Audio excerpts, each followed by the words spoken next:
Welcome to this latest edition of the Real Deal podcast. I'm your host, Ril Gerald Quinn, episode 859, season 15. As we look back at a week 13 in the league where no contract is guaranteed, we are in December, the money month for the NFL. This season has just flown by. To be honest with you, as always, I am joined by one Robert Sapp, and I'm sure a one happy Mr. Robert Sapp. How you doing this evening? A very, very satisfied Robert Sapp. I'm doing pretty good. How you doing? Good to have you. As always, we begin with our themes. I had a couple. Number one, getting back to basics. I should be have basics instead of basics. Basic and no ordinary Joe. What were your theme or themes for the week for the NFL weekend? The the ride. I was trying to figure out how to phrase it. So it's kind of like the rise of the next tier of teams. I think, the second tier rises to the first tier. I'm thinking particularly of Cincinnati and Dallas. Yep, yep. Big week for both of those teams. We'll certainly talk more about those. Certainly talk a lot about those teams over the course of the program. But we're going to begin in terms of teams. All the thoughts. The Buffalo Bills do what they've been doing to the New England Patriots over the last three meetings, and that's manhandle them 24-10 in the game. Frankly, wasn't even that close. Um, Buffalo, in terms of getting back to basics, this was I think that this that theme connected perfectly with Buffalo. They 33 runs, 33 passes. They hold New England to 242 yards. Um, you got a physical game from the Bills on both sides of the ball. They become the first team in the Bill Belichick era to defeat a Bill Belichick coach team three straight times by double digits. Um, so this, I looked at this game and I said, this is how Buffalo. If Buffalo's go to the Super Bowl, win the Super Bowl, this is how they have to play from a stylistic standpoint moving forward. Like you got to have the balance. They only had eight Josh Allen runs, and the majority of their runs came from the running backs. That's what it's going to have to be. And again, I don't understand why they like James Cook doesn't get more burn. He was averaging coming into this game. I do. I You, do. I you do. I understand. know you I do. do. I do. But I mean, Mm-hmm. I'm just give him some burn. Like I'm not saying make him the lead back, but the guy is averaging 5.6 yards a carry. He was coming into this game. Um, I but you know have why he's not getting I burned. know I know you know, but Mm-hmm. he's productive when he does touch the ball. The Bills are a much better team when they run the ball with authority and with physicality. The defense spoke for itself. They've been great for the majority of the year, minus the Minnesota game. Um, so big, nice win for the Buffalo Bills. They find themselves in the pole position right now as we head into a week 14. Your thoughts on this win? Yeah.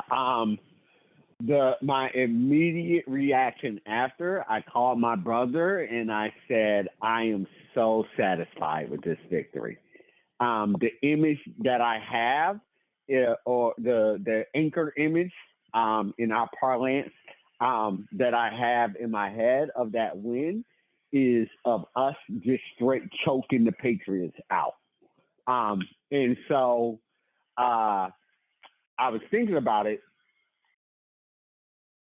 and when I'm not invested in a team, then I care about big, glittery numbers because I'm thinking about fantasy. I'm thinking about things that are interesting to me. Big numbers that pop out. That's interesting to you because that helps you figure out teams from a distance. That's interesting to the national media. That's interesting to the greater public at large, just like it is for me when I'm not invested in teams. When I am invested in a team, I do not give a shit about any of those things at all. At all. Josh Allen could have 5 effing yards passing. I don't care. I want us to win, and I want us to win in the right way. that was the right way to win. That game travels. That type of game can overcome injuries. That type of game is the type of game, like you said, even though I still have my team at a 0% chance to win the Super Bowl, which is all I care about, really. That's the type of game that can overcome the things that have impacted the team from being just super over dominant, which is what they want it to be. But everything has to go right for those things to happen, and it hasn't gone right. And so this is the adjustment that needed to be made.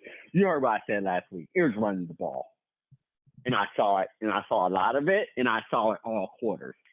And so, as long as we keep doing that, win or lose, outside of dumb ass turnovers, that will always drive me crazy. Then I am fine with this, and I'm fine with the result because I know we're limited more so as a team than what people perceive us to be. And so, I could not have been more sad. This is the most satisfying win of the season to me. I like Tennessee stomping them out, but that was the second week of the season. This is the most satisfying win of the season. This game I can get behind. This team I can get behind. Hold on. Over the Kansas City road win? Come on now. Oh, absolutely. Because we've done that before.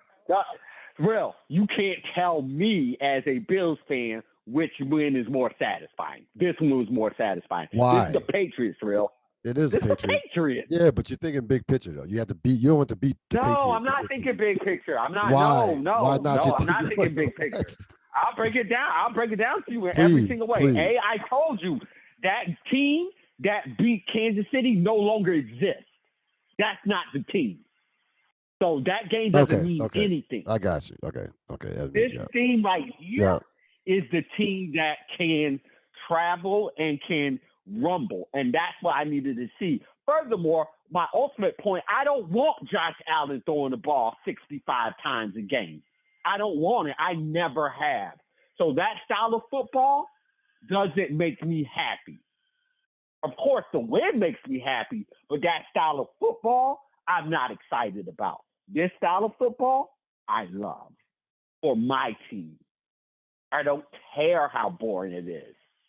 I want to grind teams to death, out-physical them, dominate them mentally and physically, and win the game. Period. End of story. Everybody else wants Josh Allen to be the story. I'm telling you that is not sustainable, can't last, and it's wrong-headed, and I would yell against any of that from this point on because I saw what it takes to win and for real win, like get to a Super Bowl and win a Super Bowl. You got to grind the teams out in the playoffs. It's just that simple. I was watching old tape, greatest show on turf, the Rams, right? Yep. Blowing everybody out.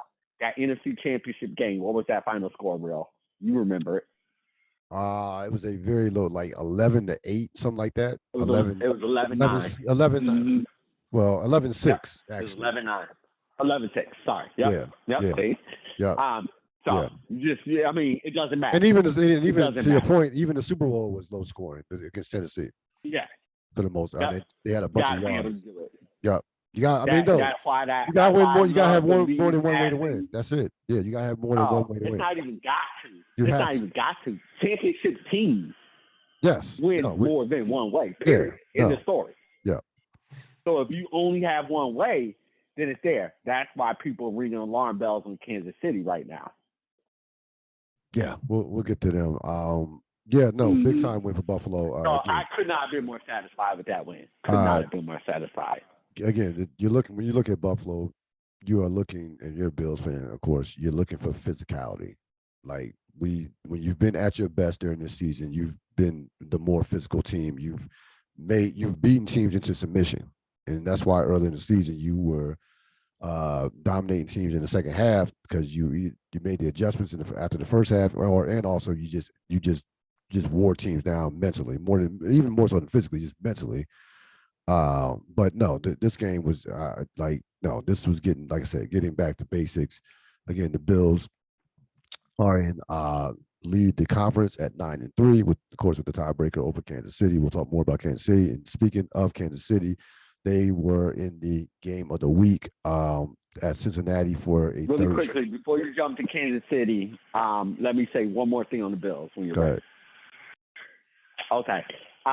So again, why I'm so satisfied with this game, and I have to bring it back. I remember we were on a 2-game winning streak last week, and I was not happy with my team. And so this isn't just about winning the game. It's about what the style and everything that we're talking about. And the big thing that I was talking about last week is you have to run the ball, even at times when scoring other ways would be easier, because you have to build the callus of running to be able to run in the tough times. And that's what I haven't seen from my team. Some people were angsty / even questioning why wasn't the score larger. I'm under the belief that there were easier ways for us to score in that second half. This was not the Green Bay second half. This was not the other second half where I was so annoyed with what I was seeing. This was a team saying, yeah, we could put up 17 more points, but it's more important for us to run the foot, to get the ground game consistently going and put out there and put on tape and to get our running backs the touches. The reason why Cook hasn't touched the ball is A, the touches have been not as many, and A, pass protection. That's A. That's it.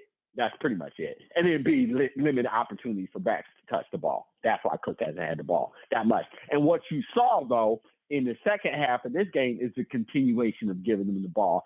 And that's why you started to see other running back. That's why you started to see our backfield flash. That's why this was such a satisfying win for me. We ran it even when we could score easier ways. Love it. So we go to the game of the week. This was a very excellent football game, a number of twists and turns in it. A game of runs, to be honest with you.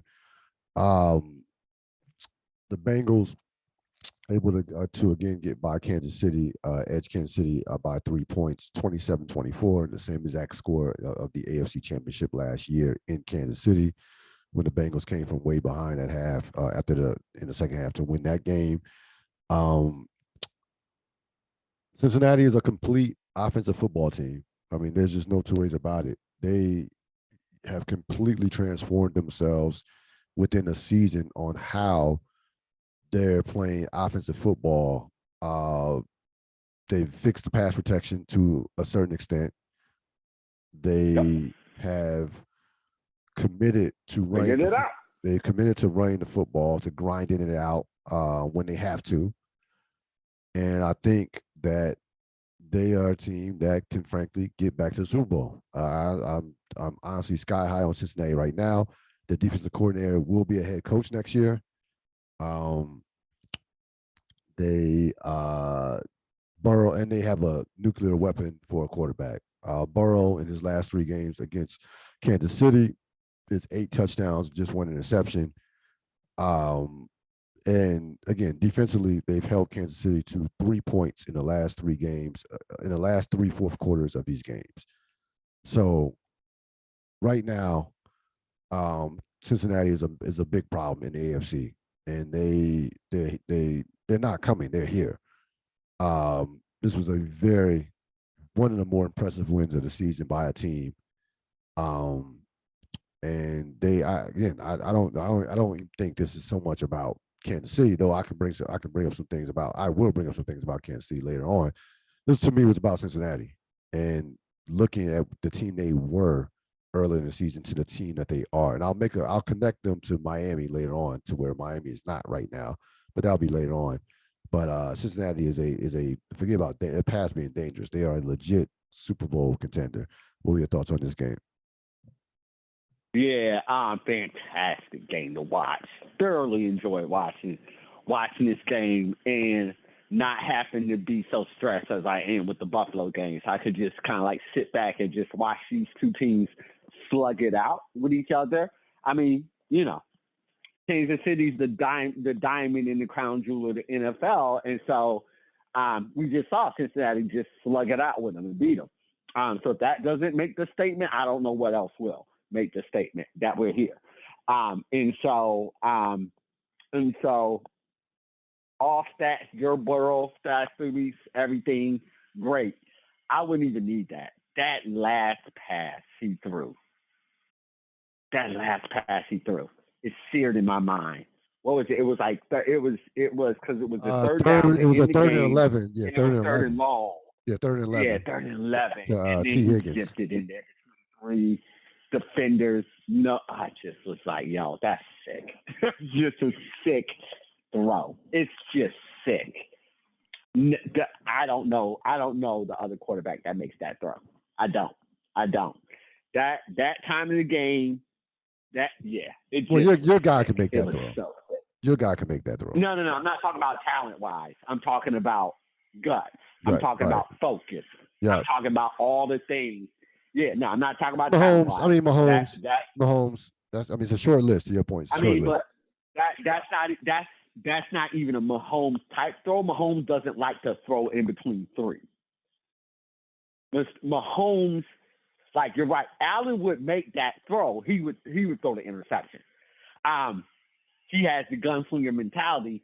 Holmes doesn't necessarily have the gunslinger mentality. Like I don't put him in the Brett Favre range. He's far more in the Peyton Manning, Tom Brady range. To your point, in his prime, Aaron Rodgers would not make that throw.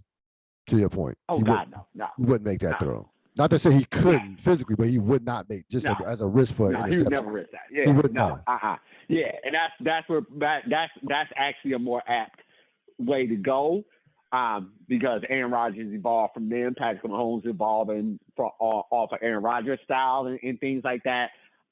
Prefers the throw that is either in rhythm of the offense or in rhythm of what he and that individual player wants to do. Point being, this is not about anybody else but Cincinnati. That throw was sick. The call was sick. The game was sick.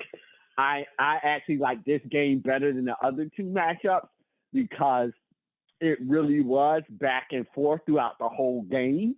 So you got to see more of matchup from series to series or every other, every 2, whatever it was, however the run worked itself out in the game. So I enjoyed watching this game from start to finish more so than I enjoyed the other 2 games.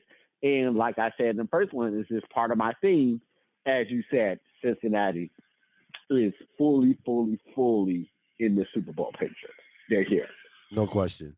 I know this was the best game of the weekend. Best game of the week. I don't think there's any question about it by far. Because these are 2 teams that could go to the Super Bowl, that can win the Super Bowl. And they're, no one has given Mahomes this much trouble, this many problems, this much trouble. No one. And Mahomes wasn't joking around. He won that game. He won. There was no playing around. There was none of that cradle cheese mistake stuff like that. Even a fumble was a great effing play. That was a great play. It was a great play by a defensive player. No, it was a great play. The Chiefs came to win that game. They weren't playing around. Yeah. No, they were focused. That was A-on-A. That was A-on-A. Yeah. Again, they found a way to solve them in the second half, particularly the fourth quarter. They whether it's I give the defensive coordinator a lot of credit. He's held Mahomes in check especially these last 2 games.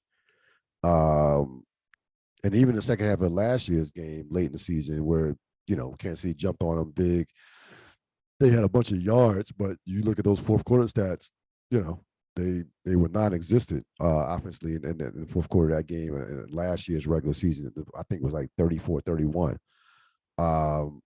This is one of the teams that Kansas City doesn't want to see early. Like they don't want to see this team before the AFC Championship. Like yeah, you just like it's because there's no fear. Like they have no they respect Kansas City, but there's absolutely no fear of Kansas City from this team. This team doesn't fear anybody. And you should. Well, this is one you don't even have to do. They're up 3-0 in the series, Yeah, no, so point blank. Yeah, no, Kansas point City blank. has to fear them Yes. or If respect anybody, them. yes, they're in Kansas City's head. If anybody. They don't have to. They just don't have to at all. No. They're the dominant ones. Games of note: Miami, San Francisco. This game got away from Miami. This game got away from Miami in the fourth quarter, especially in particular. At one point, it was 23-17 before San Francisco ran away with it. Bittersweet loss for San Francisco, but when we'll talk about Garofalo in a second. But the bottom line is Miami, where Cincinnati's at right now, Miami is like a notch below because they don't have the diversity in their offense like Cincinnati does have right now in terms of physicality. Tua was awful. Even beyond because the New England, not New England, the San Francisco pass rush was not dominant. He had time to throw the ball. He missed throws that I haven't seen him miss all season. Like even in the Pittsburgh game when he was rusty coming off the concussion, like he missed a bunch of. He probably missed more throws in this game than he missed in the entire season combined. As far as just off, he was just off, and it was just. And it was. I think I look at this game. I give San Francisco, and I'll get to San Francisco in a second. It was just a team that's just not quite there yet. They just and by the way, they're not supposed to be there. Like we didn't think Miami was a Super Bowl team coming into the season, even as well as they've played. And that's part of the process, part of taking that step apprenticeship of the NFL. But they're just not they don't have enough physicality from that offense if Tua is somewhat off to make up for them not going berserk with these explosive plays. If they don't get the explosive plays, they're not gonna grind it out with a running game or what have you. And that's just that comes with time. That comes with developing that physicality as an offense, as a team. But with that being said, give San Francisco all the credit in the world. That was a coaching clinic. You lose your starting quarterback, and you don't miss a beat from a standpoint of you're going to play great defense and you're going to run the football. And Dirty, I forget his name. Dirty came in, made enough plays, didn't make the catastrophic mistake, even though he had an interception, but it didn't cost them. And they won the game. And I even with Garofalo being out probably for the rest of the season, which he probably more likely is, and for the playoffs, I doubt that he returns for the playoffs. I don't think they're not a Super Bowl contender, but I think they will still make the playoffs, and I still wouldn't want to see them in the playoffs because of that physicality and that defense and that running game and Kyle Shanahan and his ability to really to be one of the best play callers and offensive play callers in all of football. Pretty good game. I didn't live up to the billing that I thought it was going to live up to, but we found out we found out what we already knew about these two teams. What were your thoughts? Yeah, the Garoppolo injury throws everything off, so it makes it a little bit challenging for me to analyze the game and what it is, but yeah, it's just tough. It's tough because I think San Francisco was setting themselves up for success, and now all of that is up in the air. So I think it's tough for San Francisco and their overall Super Bowl hopes. Yeah, I think that's more or less what I think about the Dolphins. I don't really have to give analysis because we'll see the Dolphins.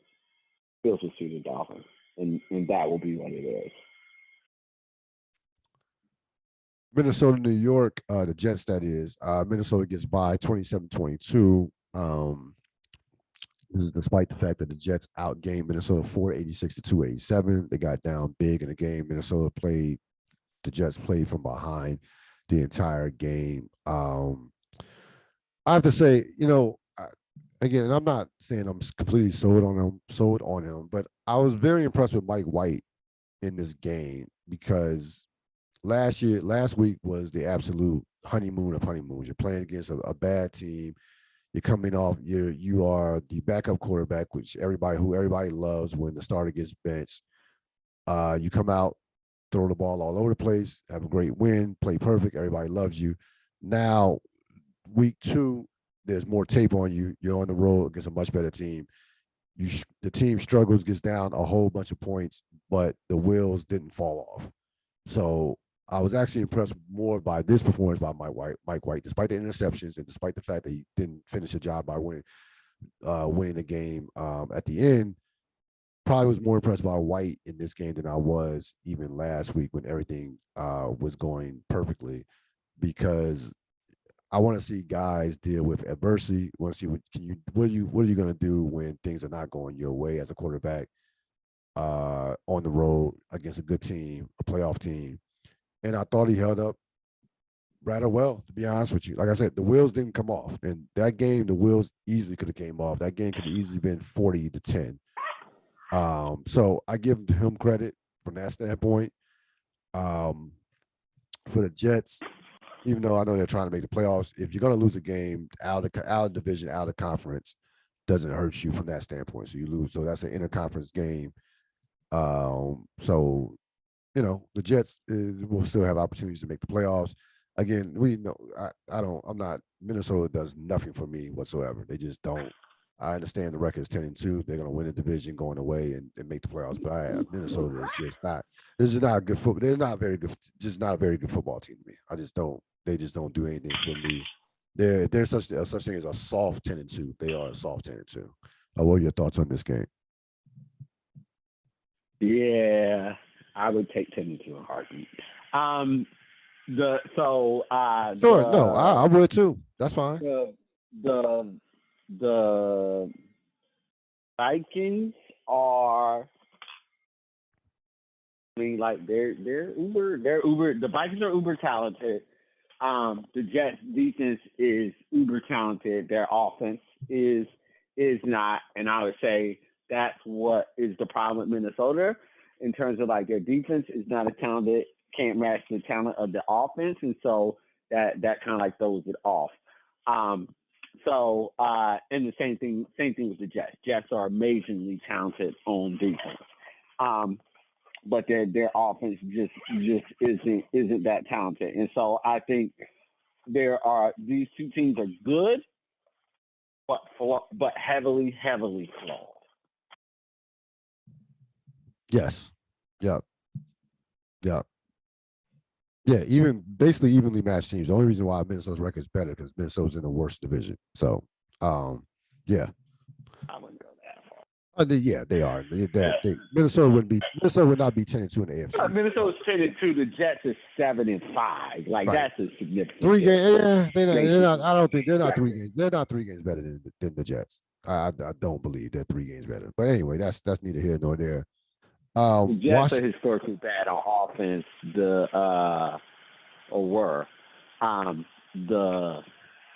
Vikings were not on defense. Speaking of teams that are probably evenly matched, they're definitely evenly matched. The Commanders and the Giants finished in a tie. 20 yeah. 20. Yes, 20-20. This is a game that I was not that annoyed with, to be perfectly honest with you, and I'll tell you why. Number one's on the road. 2, I didn't think that I didn't think we deserved to win, to be honest with you, being a Commander fan. And 3, I will take a game where we don't play particularly well and I guess tie on the road. That to me is a sign of some progress. Like this is a game that early in the season where we lose, or in past years we definitely lose. So, of course, wanted to win the game, and we fall a half game behind Seattle for that last playoff spot. But we'll certainly have time to, have more than enough time to kind of control our own destiny from that standpoint in terms of making the playoffs. But this is a game again. Both teams should feel like they should have won this game. I'm sure they did. Uh, the thing that jumped out to me about this game, even more so than the final score and what transpired from that standpoint, the Giants have no regard for their starting quarterback. None.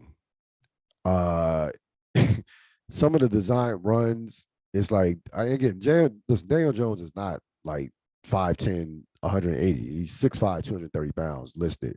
So a pretty big quarterback, but still, like, don't try to get this dude killed. And by the way, the runs were killing us too. It would drive me crazy. They were killing us with these design runs. He was finding the creases, finding the gaps, picking up big yardage, key first downs.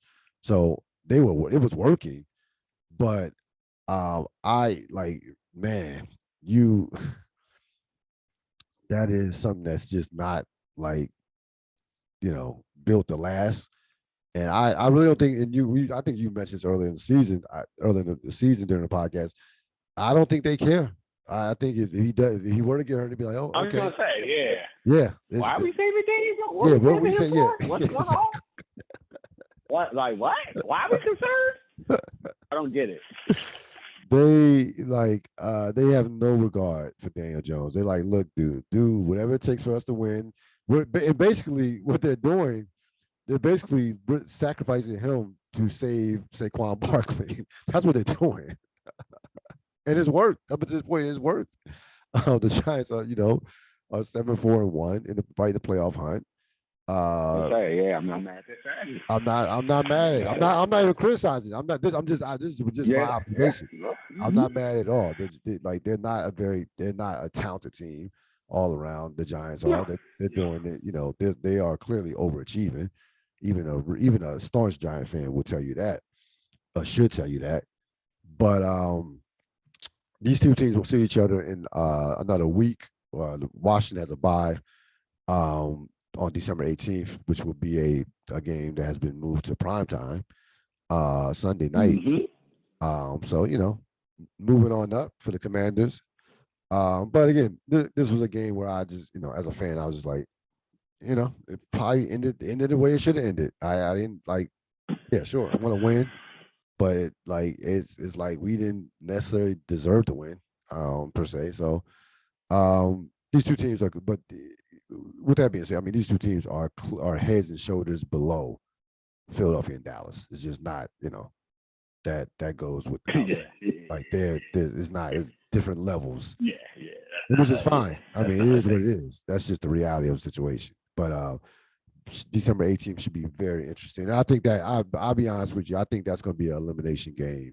I think the loser of that is done to me.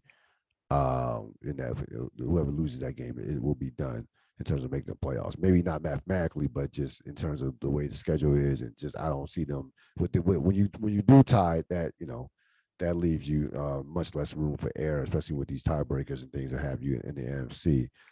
But now again, that's just my opinion.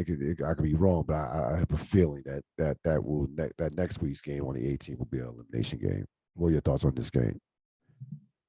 Yeah, Heineke, Jones, Mike White, same quarterback.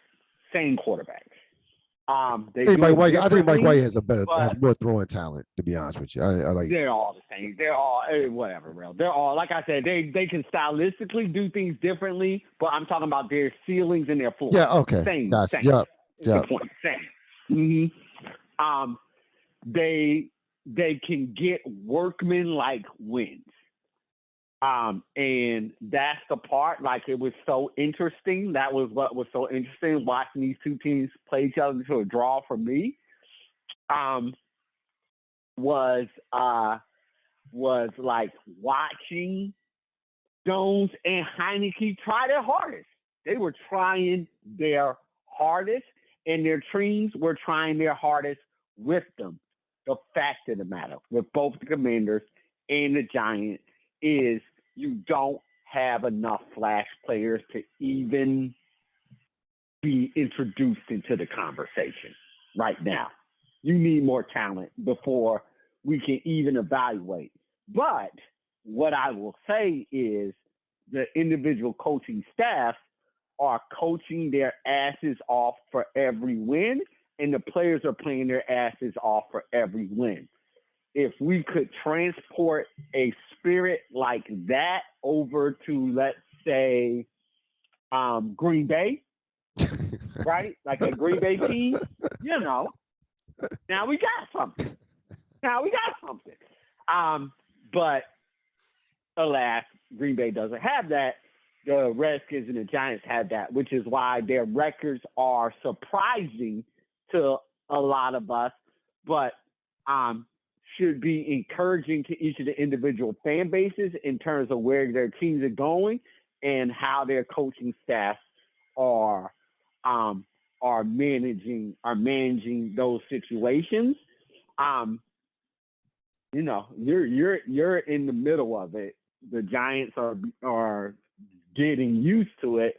You're just in the quarterback wasteland, waiting for a savior to come. Yep.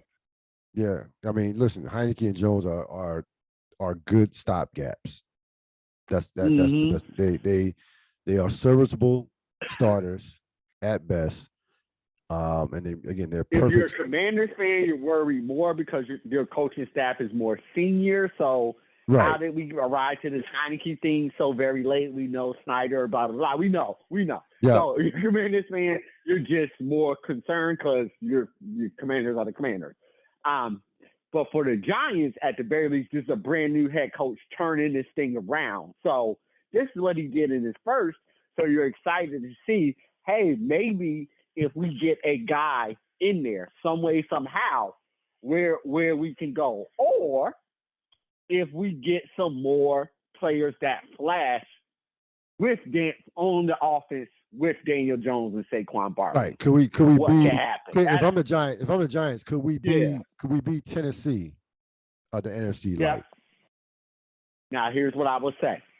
And I put myself firmly in this camp. Remember what people were saying about Josh Allen when Dable got a hold of him early on. And remember how Josh Allen was early on. Yeah, he looked. No, you do. But how he played.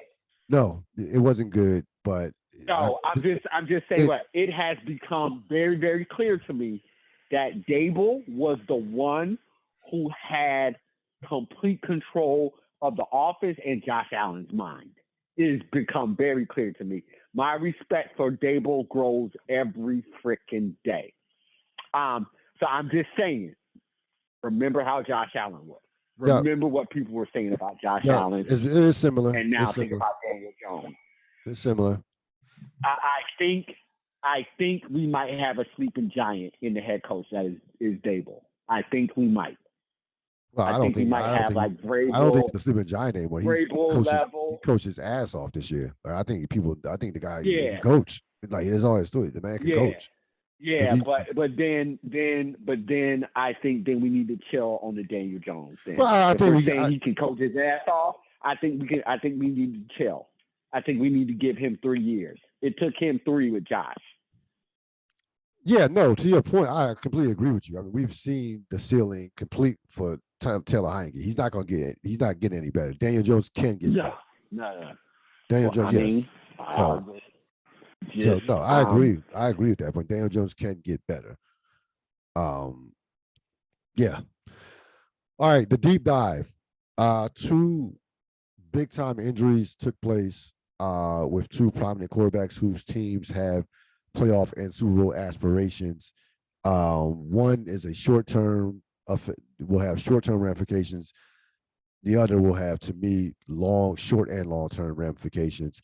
As of right now, I had not heard what the latest was on Lamar Jackson in terms of how much time he's going to miss. I've heard 1 to 3 weeks, not season ending threatening, not from that standpoint. But let's just say, let's just say, for argument's sake, he does get back and what have you. That's not even the bigger issue. To me, the bigger issue is his contract situation and the leverage that the franchise now, to me, has over him in regards to his injury history and what have you, and not taking that deal in the offseason might or not. So And you're not just talking about Lamar Jackson, the talking player, about, not the team, right? talking about Lamar Jackson, yes. Okay. All right. Okay. Yeah, talking about Lamar Jackson in terms of this contract. Yep. Okay. The team is in a position of power right now with these negotiations. Period. Um, because he's been injury prone the last 2 seasons. There's no two ways about it. So, it's going to be, again, I'll be very interested to see what happens moving forward, in particular in this offseason, with him. But he has lost a lot of leverage. He's lost some leverage. I ain't gonna say a lot. He's lost because he's still a franchise quarterback, and there's not that many of those around. He still has that going for him. He still, so I'm not gonna say he doesn't have leverage. He does have leverage, but I just don't see. And I think eventually, I'd be shocked if he's not a Raven for the foreseeable future. I'm not saying that he's going to end up in another uniform. I don't see that happening. But that number of, like, he will not be the highest paid quarterback in the NFL. He will not get. I don't think he's getting that money. Like, I think I think that ship has sailed for now. So that's how big that injury was. And, Baltimore, this, could possibly cost Baltimore a division, depending on how much time he misses. As far as Garoppolo, again, we talked about that in regards to, San Francisco is not going to the Super Bowl. He's still going to get his money in the offseason because there are going to be a number of teams coming after him who think they are a Jimmy Garoppolo away from getting to a Super Bowl. They're going to be at least 4 to 5. So in comparison to Lamar, Jimmy's going to get his full. I mean, Lamar's getting more money, but Jimmy's going to, like, this. Jimmy's injury doesn't affect him significantly more. Yes, and as he should. But I'm saying, though, Lamar's injury affects how much money he's going to get. Jimmy G's injury does not affect how much money he's going to get. That's the difference. What are your thoughts on these two quarterbacks and their injuries? Yeah, with Lamar, like, it's called a bet for a reason, right? Like it could go well or it could go poorly. That's the thing of a bet. And so when you bet on yourself, the bet is you will stay healthy. That's the bet. I'll play well. I'll play well for all the games. That's the bet. That is what you're betting on. So when you get injured, it lessens the bet. You lost the bet. And so you're absolutely right. That he was angling to be the highest paid quarterback with the most guaranteed money. That's what he wanted. He's lost that. That was the bet he lost. He will come under Patrick Mahomes.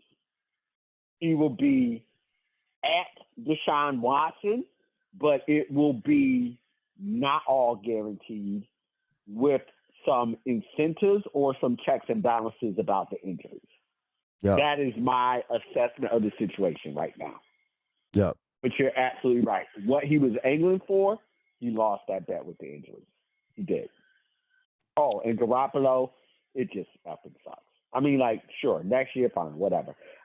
It just sucks. Like, I was starting to really see San Francisco in that bowl. I really was. I told you they were my team to beat last week coming out the NFC. I thought they were playing the best football of any of those teams. I thought they were the most. I thought that they were a team that no one in Dallas, Philadelphia wanted to see in the playoffs. Like they were everything was clicking just perfectly. And you can even look how they finished that game against Miami. Like they are built for the playoffs. They are a postseason team. They are absolutely built for the playoffs. So yeah, from a fan perspective, in terms of from a football fan perspective, it definitely is definitely a bad break, because you want to see teams, complete as possible, especially just in terms of starting quarterback. You can survive. You should be able to survive any injury outside your starting quarterback, but that's an injury that they're not going to survive. And frankly, Jimmy G was playing well this year. You know, he wasn't making at nowhere. He wasn't making as many mistakes. Um, now you give Quad Kyle. If they're third string quarterback, it's ridiculous to expect them anything. Like No, someone no, said, they're I not. heard someone No, say, I no. mean, if if he becomes the greatest, Kurt Warner, then it's the greatest story ever. But it's just ridiculous to expect that. It's ridiculous. You can't. It's their third string quarterback. You just can't. You can't expect success. We can't. No, I don't. So we'll see what No. happens. Stock up Jalen Hurts. I think that big time performance in the Yep. Tennessee game. Uh, Philadelphia shut me up. They are. Yep. I You sure did. had them stocked Boy, down did last they. week. They Yep. came out Nope. and beat the shit out of They Tennessee. said, hold They my beer. they You can't pass? yeah, no, You can't? You that sure was about that? that was Yeah. a Yeah. that Yeah. no that was the type of performance that I Yeah. needed to see in Hurt order. said, and say my name in this MVP conversation Yeah, loud yeah, and yes, clearly. That's yes. what he He said. he is Say absolutely my name. he was absolutely right there in the MVP conversation. I mean, probably a very I have close. him leading right now. I have him That leading. lead. Okay, I still have Uh-huh. Mahomes slightly ahead, slightly, I mean, like, I would not slightly. push back against that, but the numbers are so very close. And the bottom line is, let's be And his they're the team has Eagles are 2 more 11-1. victories. Yeah, the Eagles are 11-1. Yeah. That's the biggest thing. That's why I have him Yeah. in the lead. So I mean I don't push back against that. To be honest, but I have Mahomes slightly ahead, but Hurts is coming and it's coming 30 fast. touchdowns, 3 interceptions. Yeah, and you can and the rushing numbers are like he has like 9 rushing touchdowns. He's gonna rush for 1,000 yards. Yeah, I didn't even put in the passing yardage at all. I just No, said we're just touchdown talking to about the interception touchdowns, the ratio. interception. Yeah, yeah. No, that's I mean, Yeah, 23 I is wasn't putting yard. If we bring in them rushing numbers, like that's it just is a yeah. I wrap. mean, I mean, he's on pace for like a Lamar Jackson MVP type year a couple of years ago. He's like, I think those numbers are very comparable Yep. with Yep. Lamar put up in 2019. And Yep. probably better from a standpoint of accuracy and for his I know his completion percentage is much better than Lamar's was even that year. Yeah. It's in the high 60s. Yes, yes. So no, that was a big time performance. And the thing about it, his team needed it. They needed a that type of game because they were not playing well over the past 3 weeks. Um, and I felt like this was a big game for them to get back on track. And they did. They just manhandled Tennessee, and Tennessee has played. I mean, listen, that no one has handled Tennessee like that since y'all Nope. back in like week It's a two, solid team. week 3, Mm-hmm. yeah. So yeah, Me too. you don't blow out Tennessee. So that performance definitely Philadelphia definitely serves to notice that hey, we're still here and we are amongst the 3 or 4 teams that can get to and win a Super Bowl. And Jalen Hurts definitely deserves my stock up. Who is your stock up? Oh, Cincinnati. Okay, makes That sense. was so impressive. Makes That sense. was so impressive. That was so impressive. Stock And then down. when I look at their numbers, Go ahead. I look at their offense, and I think they have the most dynamic offense in the NFL.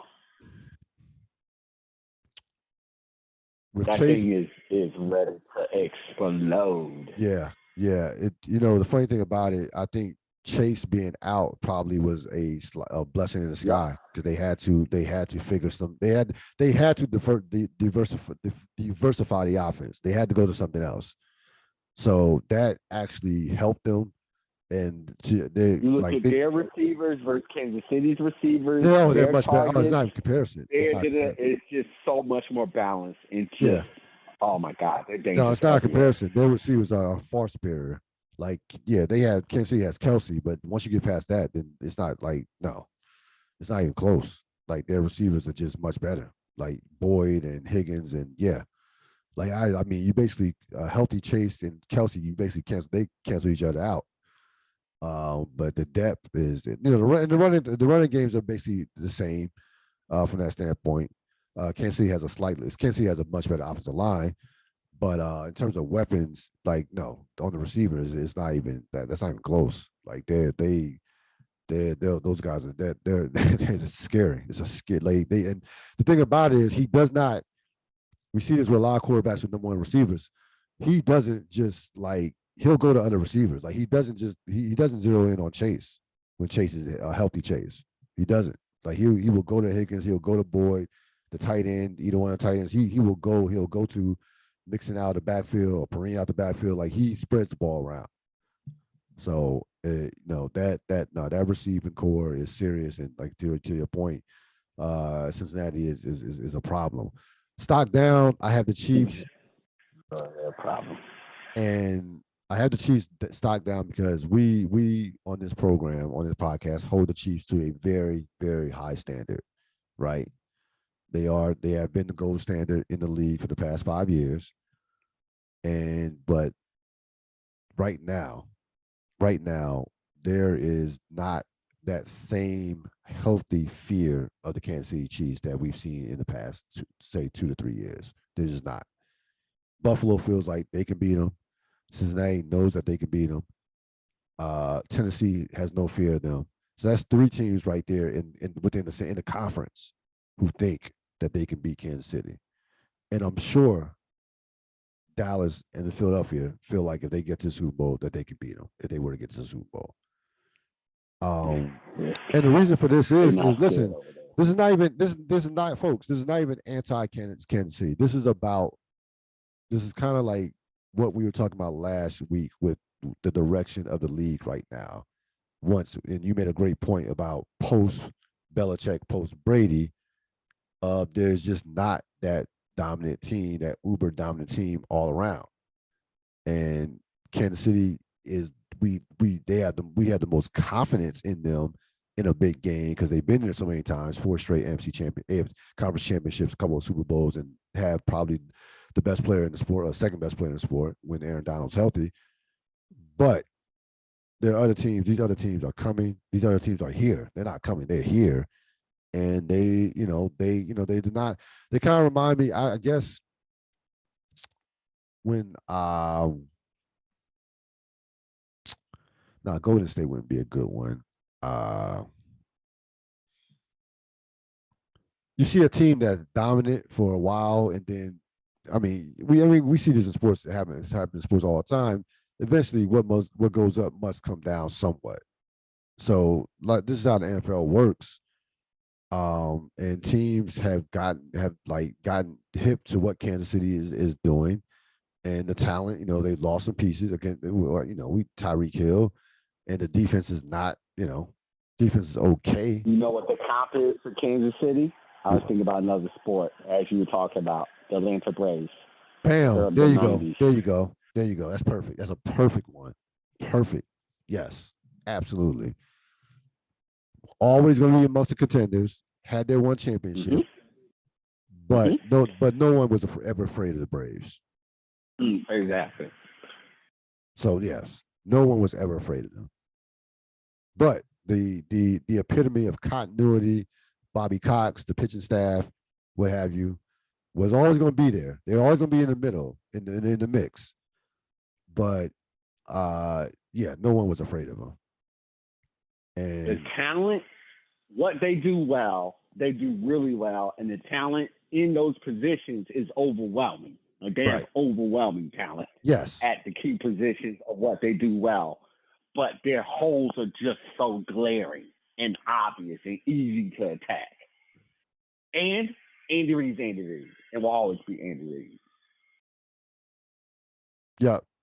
Yeah, no question. The Bengals continuously gamble that Reid will not commit to running the ball. And they keep winning that gamble because he won't.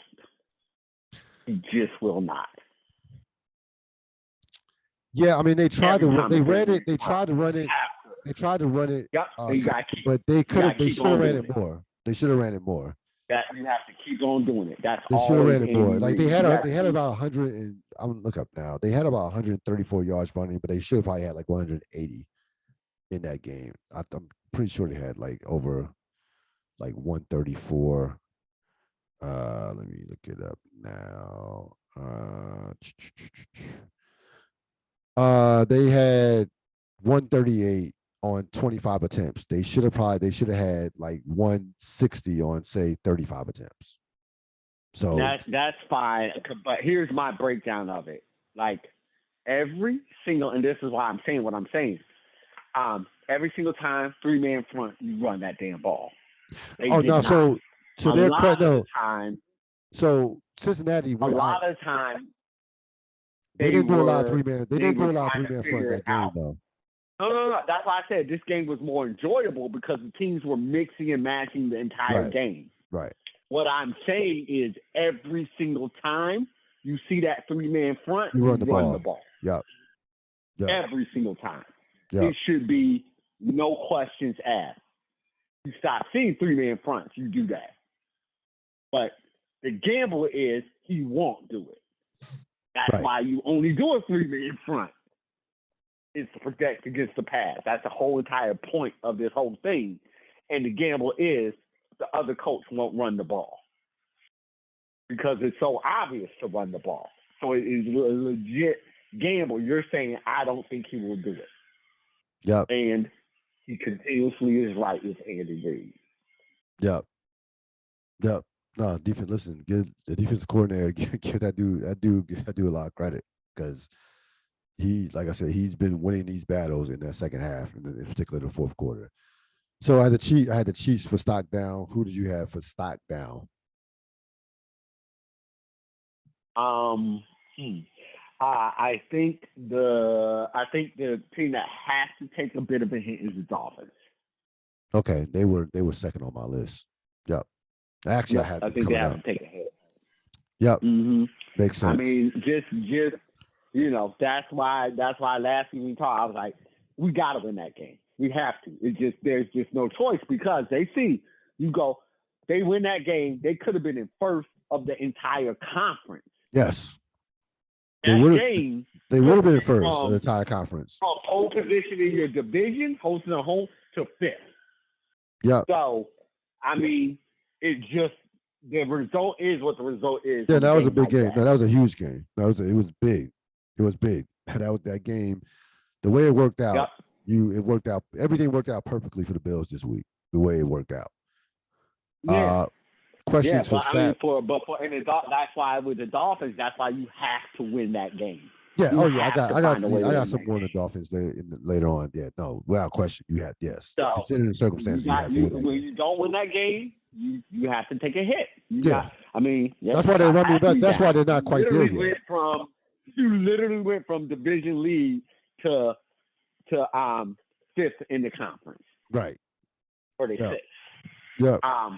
For playoff season. Yep. So guaranteed your home field game to not playing at home and being on the fringe of the playoffs. That's a big game. That's the definition of a big game. Gotta win those. Got to. Questions for Sap. Can an NFC team win the Super Bowl? Yes. I agree. I think either one of them. I think both of them. I think both. That's what I say. They're not afraid of any. They're not looking at any of the teams in the AFC and going, we're scared. No. None of them. No. They absolutely can't. No. Can Sean McVay save Baker Mayfield's career? No.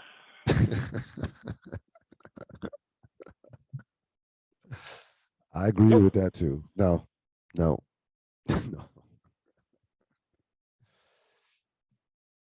So all right. So we're both in agreement with that. So why pick him up? This season's done. 49ers. Yeah, it's the 49ers. Oh, McVay. Okay, got you. Mm-hmm. Got you. Okay, okay. I heard there's some like between him. Sure. I'm sure they'll gin up something for the media about they love each other, like something. So who cares? Right. It's to keep away from Niners. Baker Mayfield will not be the Rams starting quarterback next year. Like he's not gonna be on the team next year. Oh God, no. God, no. God, no. I don't envision Baker Mayfield starting next year. I don't think this is Baker Mayfield having a starting job next year at the beginning of the 2023 season. I mean, if I don't you know. do, Anything's possible in it. have fun with that team. Whatever team, just have fun. If you do it, I can't imagine it, but I've seen. No, you know what? I'll take that back. It's not out of the realms of possibility. This is literally a year where an ESPN analyst is coaching. Yeah. There you go. Team. There we go. There we go. I mean, but enjoy. That's all I can say. Merry Christmas, I guess. If you now you make me think about something. Did you hear the Jeff Saturday analysis at the halftime? He's like, or I don't know what part of the game it was. Maybe it's halftime or third quarter. I just told the guys keep fighting. You gotta keep fighting. Oh, that didn't age well at all.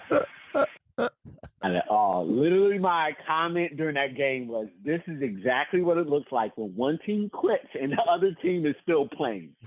Oh man! Like, coach, y'all have an entire quarter to go. I think y'all they not stopping. So either they're going to kill you, or you need to do something, put up some resistance. Oh goodness! And it was gone by that time. We'll get to that. 33 points. Yeah, I've never seen it. I've never seen a 33-0 quarter in my life. I can't remember. I was serious when I texted you. I was like, "Yo, somebody just say stop this game." The coach, they're just laying there, and Dallas just punching them. I'm scared. I'm worried. Like they're not moving. Stop. Goodness. The fight is over. It's the over. The fight is. They don't want anymore. Oh, goodness. Get them on a plane and send them home.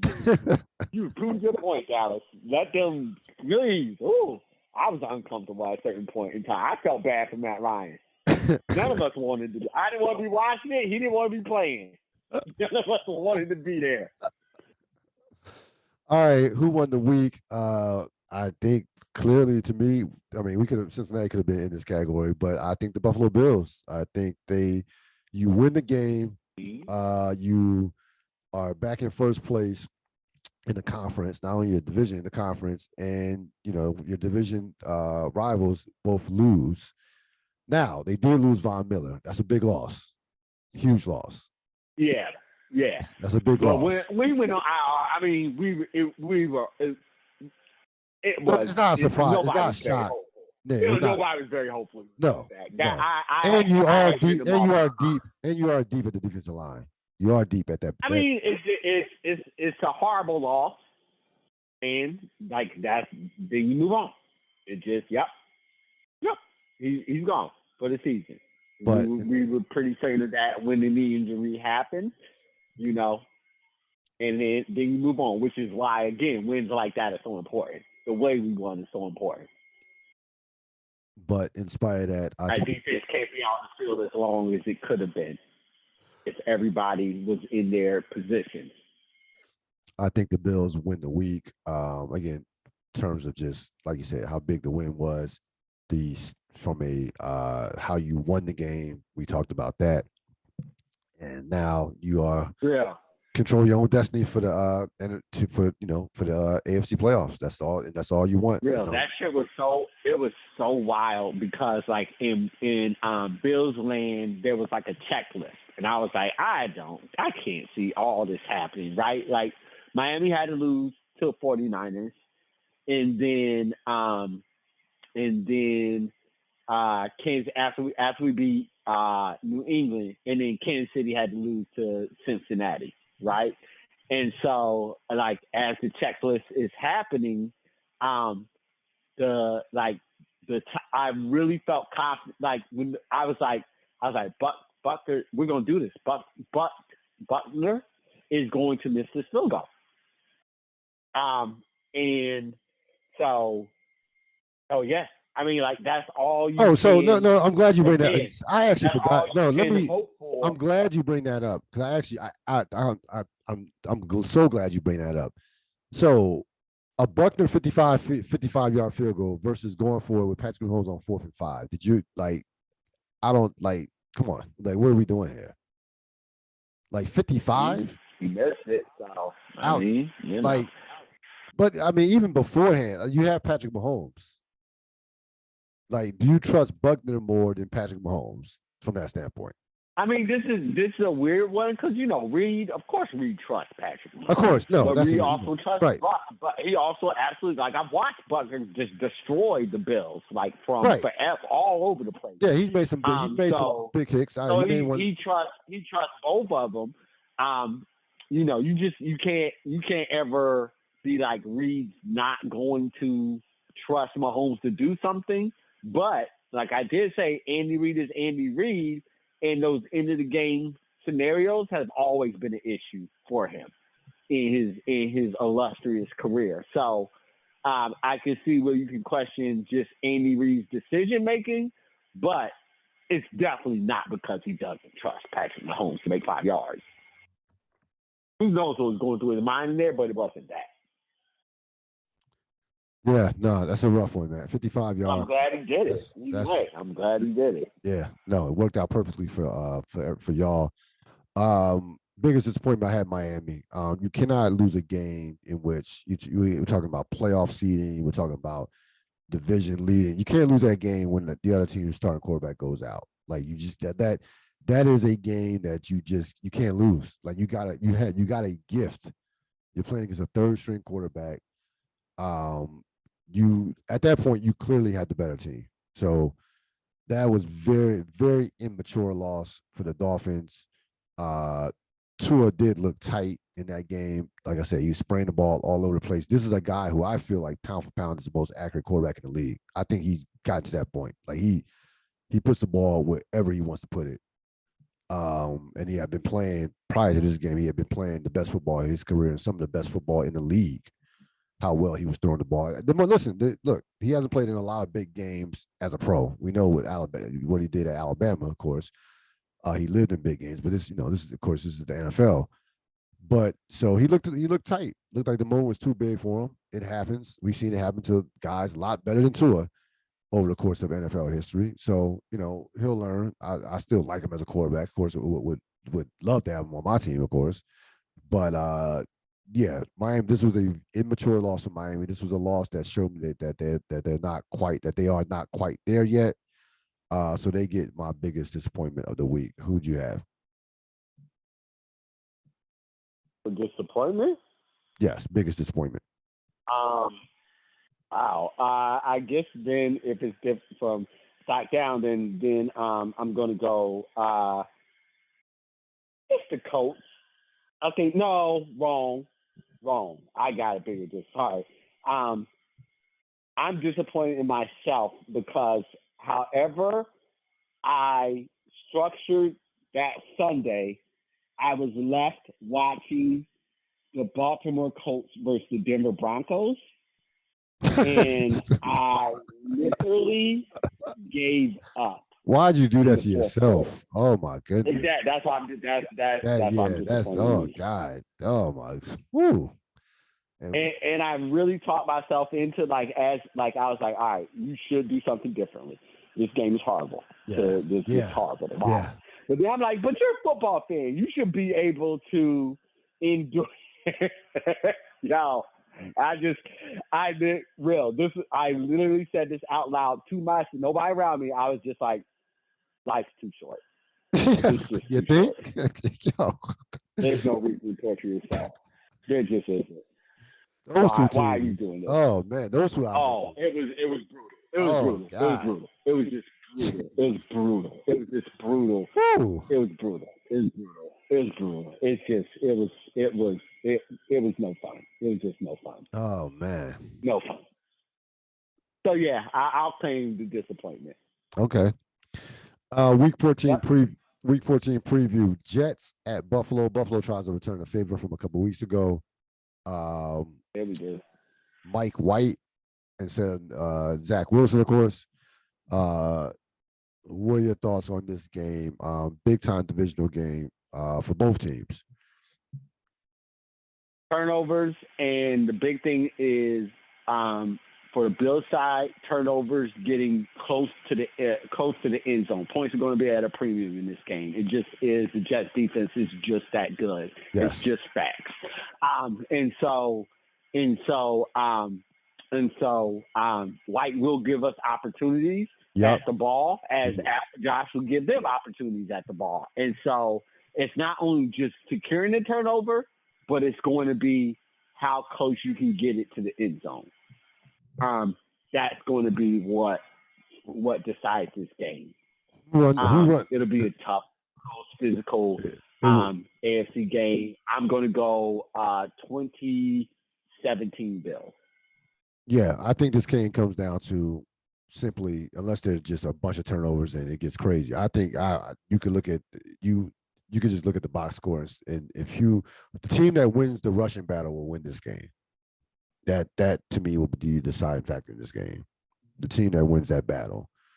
Again, to your point, I would think this would be a very, very closely defensive dominated game. These teams know each other, obviously know each other well. I like I said, I can even see 17-14. I think this would be a very low scoring game. I don't see a lot of points. I just don't.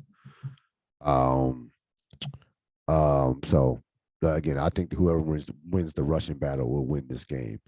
Philadelphia at New York. Of course, the Giants need this game a lot more than Philadelphia. Even though Philadelphia does, Dallas is breathing down Philly's neck, so they don't want to slip up too much. From that standpoint, Philadelphia just has too much talent, overwhelming talent for the Giants. Now the Giants, the Giants get up for Philadelphia. These two teams hate each other, of course, being within the division. So they will get up for Philadelphia, but that was a physical game that the Giants played against Washington. They're in the midst of they'll be in the midst of 3 straight divisional games. Philadelphia sandwiched in between the 2 Washington games. I think Philadelphia is going to frankly have their way with the Giants in this game. Even though the Giants have not been blown out a lot when they have lost over the course of this season, but this just to me looks just like a mismatch. Especially the way Philadelphia coming off last week's game. What are your thoughts on this game? Yeah, I agree with you. This doesn't feel like I would say 31-17. a game. Yeah, I was in 30-16, so we're in the exact same frame of mind. Philly has too much for the Giants. It would have to be, they're messing up for this game to be close. Characteristic turnovers, being off, all that type of stuff. Some random stuff has had a punt return or some crazy stuff that has happened for the Giants to have a chance in this game. Tampa Bay and Philadelphia has been great on the road too this year. Well, been great everywhere. They only lost 1 game. Tampa Bay at San Francisco. I can't believe Tom Brady did it to me. I seriously he can't did to both of us. At this stage, I can't believe it. Well, he had some help. We'll talk more about that. I definitely went to sleep. I definitely knew they lost that game. I did go to sleep. I had to watch that show. I did. I went to sleep. This game is over. I remember thinking when it was like 5 minutes left. It was right there. I don't blame you. No. Everybody knows. I'm so mad at myself. You want to talk about football, pride, I'm trying to endure that game. I was just I'm very prideful. The Peyton Manning thing has never happened to me, where a game I turned off a game early. Monday night game, Peyton came back from 0 against Tampa Bay. Yeah, or one I was kind of of course there've been games where I've been like, oh, this game is over, and did something else and found out that the other team came back, and that's different than this. This is here's the thing. I watched the game and was like, they're not winning. Right. I'm turning this off because I know they're not going to win. It's active. I've never done that before. He got me, that son of a bitch. Here's the play that turned. Here's the play that turned this whole thing around. So, before we get to the San Francisco game, New Orleans has the ball, right? They're up 16-3. It's 5 minutes left. Literally about 5 minutes left in the game. They're up 16-3. They have the ball at Tampa Bay's. I got it right here. They had the ball at Tampa Bay's 44-yard line. All right, so here I go. All right. 31 at the Tampa Bay 44-yard line. They're up 16-3, 5:34 left. 31. Andy Dalton, incomplete pass. And at that point, I said, you know what? They might just lose this game. 3rd and 1, you had the ball. Like, it was such an obvious running down. It's not even an issue that you run the ball on that for so many reasons. I mean, for time, for the fact that, hey, force them to use their timeouts. When they did that, I was like, you know what, this is not over. And even that, I still thought they would. Even that, I still thought that New Orleans was going to win the game. But at that, when that happened, I was like, oh shit, I guess I had to watch the rest of this because I was like, this. It was such a dumb play. It was such a dumb play call in that situation. With I would have been doing. I don't know what I would have done. I can't imagine New Orleans fan because if you've had a horrible season, but if you beat Tampa Bay, it's like, all right, at least we got Tampa again. Yep. That drove. If I was a Saints fan, I just would have turned the TV off at that point because it made no sense to throw the ball on 3rd and 1. Zero sense. But they did it, and the rest was history. As far as the San Francisco game goes with Tampa Bay, this will be this. I wouldn't be surprised if this game was 10-3. These two defenses are going to kick the shit out of each other. The offenses have no chance in this game, none. Like San Francisco defense will run roughshod over Tampa Bay opposite line that's all banged up now. They will not be able to run the ball against San Francisco, and vice versa. Tampa Bay playing against San Francisco with a 3rd-string quarterback against Tampa Bay's defense that's played well this year, despite everything that's going on with the offense. So this game, to me, I think is basically a toss-up. Of course, you give slight edge to Tampa because they have Tom Brady versus 3rd-string quarterback, but I wouldn't be surprised either way. I wouldn't be surprised whoever wins this game. Would not be surprised. I think it's a coin flip, but I know this. The game, neither one of these teams will come close to 20 points. It just unless there are some dumb turnovers or something. No one's scoring 20 points in this game. It's not like I said. I don't even think anybody's scoring. I would say the winner would be 13. I was saying total in my head. I'm doing total. Right. Under 20 points. Yes, I'm like, I agree. 13, San Francisco 6. Like, that's what I'm feeling. Yeah, I agree. I would go, if I went over under 20, yes, I would go to under. I would go under 20 points total, yes. Yep. Yep. Yep. Yeah. That's probably a little, but I just, you got to give Tampa the edge. You just have to. Of course, yeah, of course. They have a 3rd-string quarterback. So you give them the edge in this game, but you're absolutely right. This is just, who falls into the end, who knows how the ball is going to get into the end zone in this game. Or, by the way, whoever does get into the end zone that one time will win the game. Yeah. Whoever does get in there that one time will win the game. Probably, yep. That I can guarantee. And don't be surprised if the ball does not get into the end zone. I wouldn't be surprised about that either. Offensively, like could we see like a Jets Patriots too? Yes. Absolutely. Something like that. Absolutely. Yeah. Because these offenses first one to the end zone win. Yeah, these defenses are so much better than however it happens. 6-6, kickoff return, fumble return, touchdown on the whatever. However that ball gets in the end zone, that's the one. Miami against the Chargers. This I think this will be a very, very entertaining game. I think it's going to be a high scoring game. I go towards Miami. I think Miami will bounce back against an inconsistent Charger team. I think I honestly think they're going to put up 40 against the Chargers. I think I could see 41-28, 41-27. I think they're going to take all that frustration out on the Chargers. The Chargers have been inconsistent all year long. I have zero reason to trust them. And I frankly think they're going to have a new coach next year, but that's another story for another day, for the offseason, because I don't think they're making the playoffs. But I think Miami's going to get healthy real fast. Because Miami has to have this game. Like, you can't lose this game. in their current predicament. Even though they have an excellent record, they're 8-4. But I think that they're gonna get I think you're gonna see an angry Miami Dolphin team in this game on Sunday night. What are your thoughts on this game? Yeah, I think I have the Dolphins winning 33-28 against Los Angeles Chargers, and I agree with you. The Great coaching quarterback definitely matchup, off. by the way. And I think that I think the offense tries its hardest. They just don't got it right now. They don't got that juice to do it consistently on time. And Miami does. Yep. Before we head out, a couple of real thoughts. The 3rd-and-1 that was regarding the Tampa Bay, New Orleans throwing the ball on 3rd-and-1, which made 0 sense. So we talked about that. That was ridiculous. Dallas dominates.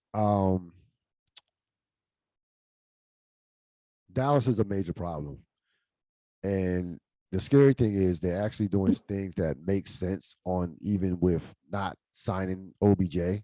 I actually want them to sign OBJ because I think he will sabotage a lot. He will sabotage the whole locker room. So when they say that they're it's just I would like not you trust. have everything clicking. Why the fuck are you entertaining OBJ? Yeah, no, please like, entertain what? him. Please entertain him. Such a Dallas thing to do. It's such a Dallas thing to do. Yeah. No, but to their credit, they are hesitant. So in the past, Jerry would automatically OBJ would already be in a uniform right now if this was the old Dallas. So the scary thing is they're learning, and that's scary. Yeah. They're learning. They're clearly learning on the field because they are running the ball, playing to their defense, not asking a lot from Dak. Okay, putting Dak in position, in terms of managing the game, which he can do. And again, playing to that great defense. That defense has been just great. Their defense is top 3 in terms of points allowed. They're number 1 in sacks. They are the defensive player of the year.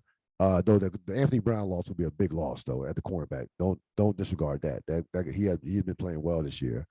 But when you have a dominant pass rush, you can that can kind of somewhat make up for injury in the secondary. But they've been scared. This is the first time in a long since I would say this is the first time since going back to the Cowboys in the 90s where I legitimately think they can win the Super Bowl. To be honest with you, I haven't even when they had some good teams with Romo and Dez Bryant and who's the running back before Ezekiel Elliott. They had a big year. I forgot his name. They had a great top out. They've had a top offensive line for the last 6, 7 years, but they've never been this close, this good. They haven't everything's clicking right now, and they're playing the right way. We said over the course of this season how they should play.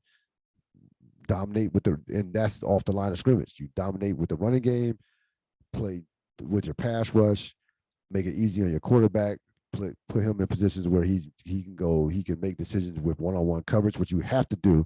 You have to honor the Dallas running game with playing their receivers one-on-one, or they'll blunt you, or they'll just shred you with the run. So you're gonna get they're gonna get people. It's not hard. No, it's not. It's really not. Run the fucking football. It's just that simple. Yeah. Don't shell your receivers and do all those things. Yeah. Dak should not throw. Yes. Dak should be in terms of pass attempts, Dak should be anywhere from 25 to 30 a game, no more than 30. No more than 30 pass attempts a game. No more. Because the running game, you have one of the best running tandems in the league. You have a top 5 offensive line. It's pretty simple. And honestly, Real, that's how most of us should be playing. I don't want Josh doing more than 30. True. I don't. True. It's just good football. Yes. It has nothing to do. See, we use it as a pejorative. It has nothing to do with that skill set. I've seen him pass for 55 times and 455 yards. That's how he came into the league. Throwing the ball all over the place. Not occasionally, but everything like that. Right.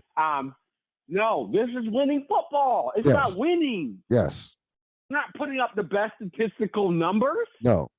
I mean, you can go back. This is real football. This is not fantasy football. This you even is go real back to football. let's go back to the 80s with the 49ers, right? And I think there was a misconception about how they played.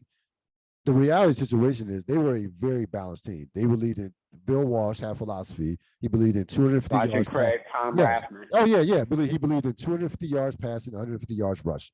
That was the philosophy. Period. You didn't see Joe Montana throwing the ball 40 times. Like, no. They were balanced. Nah, that wasn't there. And yeah, no. It just like no. They like so that, and to your point, it's just winning football. Like we've seen, like it's it's just smart. The Hogs with Washington and the Giants with those teams, the run, everything was predicated off the running game.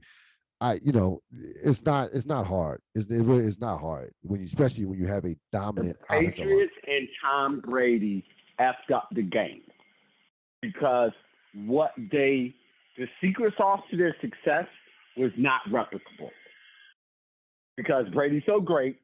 And the idea was so ingenious at the time that people couldn't keep up with it.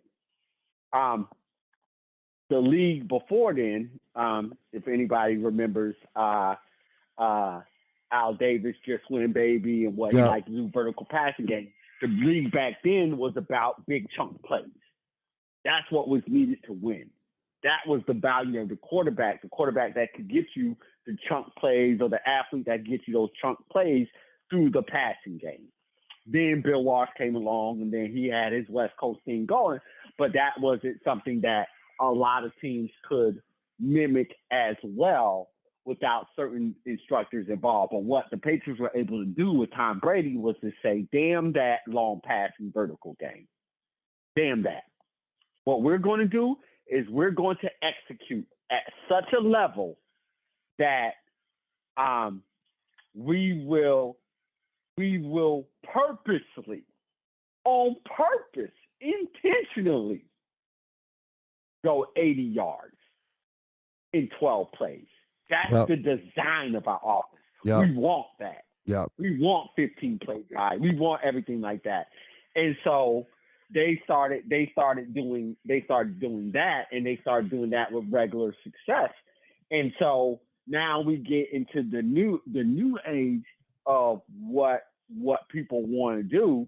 And again, you look around the league and you have a lot of quarterbacks being asked to execute at levels that they just aren't capable of doing. No. Just aren't capable of doing. No. It's the rare quarterback that can consistently put together 10, 11, 15 play drives throughout a game. 3 or 4, yes. There's a superstar one. 6, yes. More than that, that's insane. And that's it might not even be 6. Yeah, 6 is crazy. Yeah, 6 is crazy. I don't know why I was thinking that. I think I was thinking total drives between both teams. But point being, your high end quarterbacks can get you 3 of those.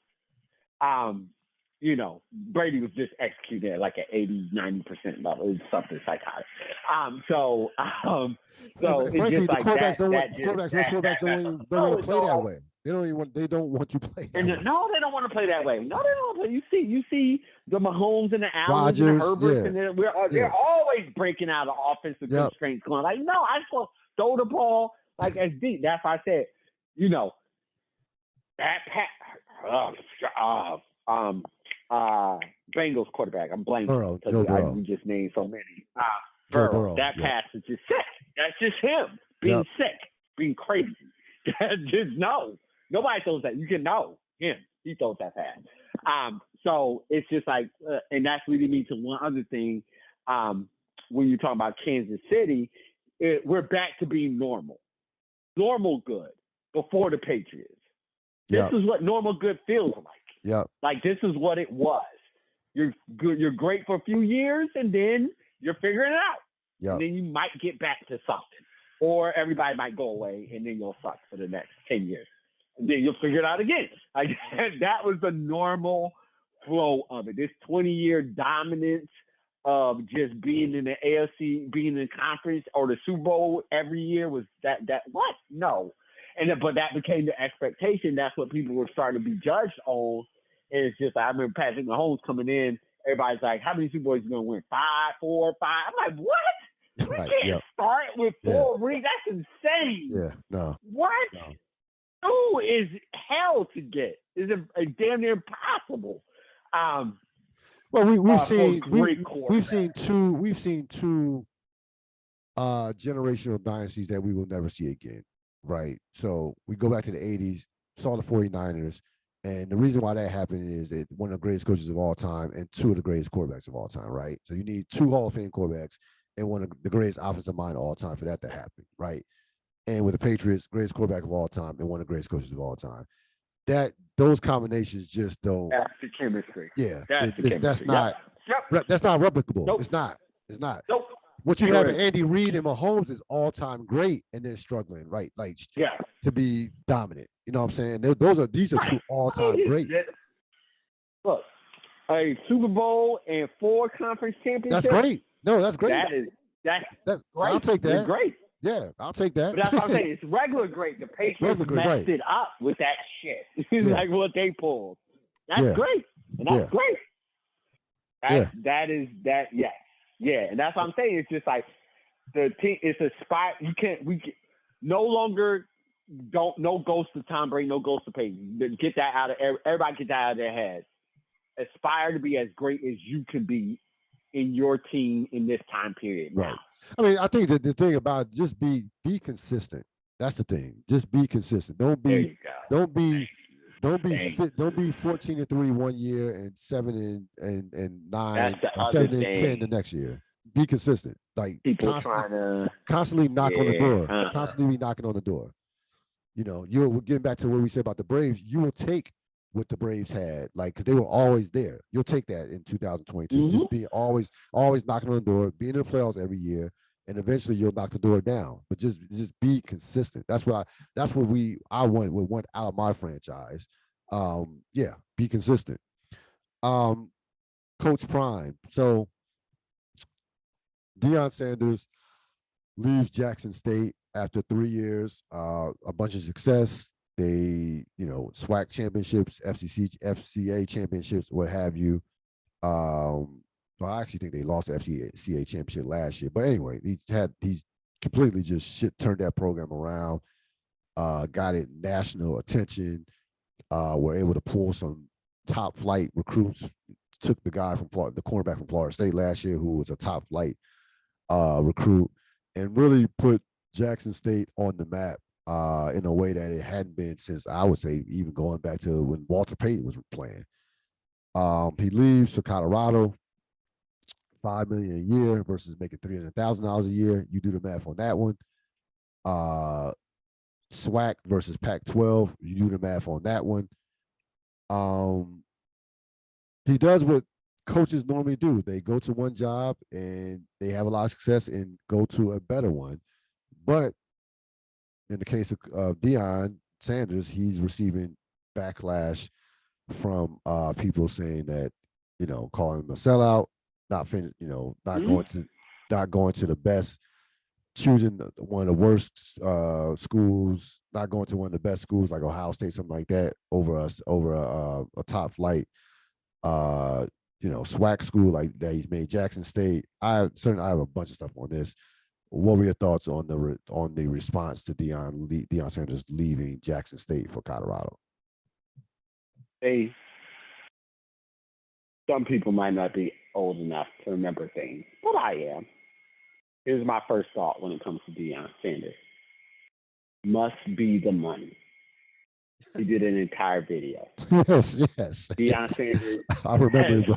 Deion Sanders has never been the moral imperative. Has never been about people. Never, ever, never, ever, never, ever, ever, ever, never, ever, ever. So how can I expect him to do something different? Deion Sanders, to your point, knows that in order to get to a program that you're talking to, he's going to have to prove it at a lower university. So Deion Sanders is going on the path for Deion Sanders. So it's hard for me to get very angry at this because I didn't expect much from Deion Sanders in the first place, and I definitely didn't buy what Deion Sanders was selling. But I'm frustrated or sad for the kids or whatever anybody else is sad about where in terms of like those students and everything. But we also all kind of know how the college game works.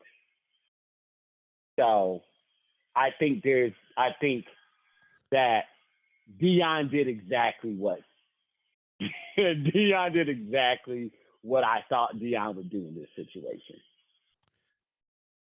I have zero problem with Deion Sanders leaving Jackson State and going to Colorado.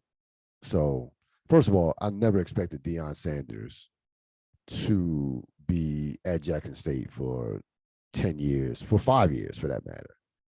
Okay. Never had that expectation.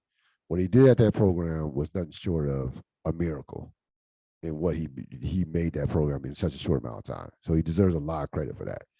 I think personally, Deion Sanders is a phenomenal coach because he's able to emotionally connect with young men. He understands the culture. He gets it. The massive motive. I've watched how his players respond to him. I've watched the locker room speeches. And whatever he's selling, they were buying. Clearly, they were buying because they started winning, and the record speaks for itself from that standpoint. I don't. There's this thought that, which I there's a thought that if Deion would have stayed at Jackson State, that eventually they and other SWAC teams would maybe start competing with the likes of Alabama and Ohio State. That thought is absolutely insane.